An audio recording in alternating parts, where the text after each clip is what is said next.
When was your life ruined overnight? In 2017, my wife had me falsely arrested for domestic abuse. She had actually threatened to do so a month previously, and it put the fear of God into me. So I took the next day off from work, went to court, and tried to get a restraining order against her and possibly have her removed from our home. The judge refused to give me one. He told me that because my wife hadn't physically threatened me, he had no grounds on which to grant me a restraining order.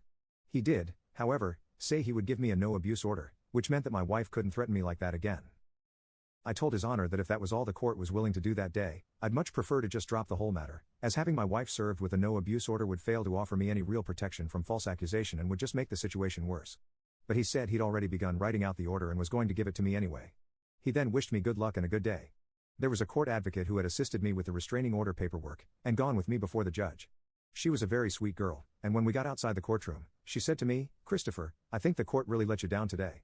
"And I'm sorry it worked out that way," I said. "Yes, the court has really let me down today. And I guarantee you that sometime within the next few months, my wife is going to have me thrown in jail." And she said, "Well, I sure hope that doesn't happen. Good luck, Christopher, and I hope everything works out for you." And indeed, the no-abuse order did in fact make things worse, much worse. The whole situation became incredibly uncomfortable and hostile, and my wife and I got to the point where we really hated each other. But I refused to flee my own home. And just as I had predicted, about a month after I tried to get the restraining order, she had me arrested. We had been arguing that evening and said some really nasty things to each other. And then she left our apartment and went across the hall to a girlfriend's. I thought it was all over. 10 minutes later a police car pulled up in front of our building, lights flashing. I knew immediately my wife must have called them. But deep down I guess I really didn't believe my wife would be sadistic enough to have me arrested, inasmuch as I had never been anything but good to her. I was wrong. 2 officers came in and asked me what was going on. I said, "Nothing's going on, and I have no idea why you guys are here." They asked, "Has there been an altercation between you and your wife?" I said, "No, just an argument, just words." "Is this a noise complaint?" They ignored that query and asked, "Where's your wife?" I told them, "I believe she's right across the hall at a friend's." "Okay," they told me, "stay here while we go speak to her." "No problem," I replied.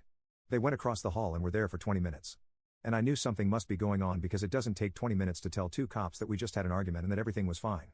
I knew she must be inventing some kind of major bull crap story for them. And sure enough, when the officers returned 20 minutes later, they told me to stand up and put my hands behind my back, as they were placing me under arrest for domestic violence. "Domestic violence?" I said, "What violence?" "It was a simple verbal argument," they said. "Well, she's saying differently, and we're placing you under arrest." "What did she say?" I asked. "She claimed I put my hands on her?" They ignored those questions and proceeded to handcuff me and bring me to the police station.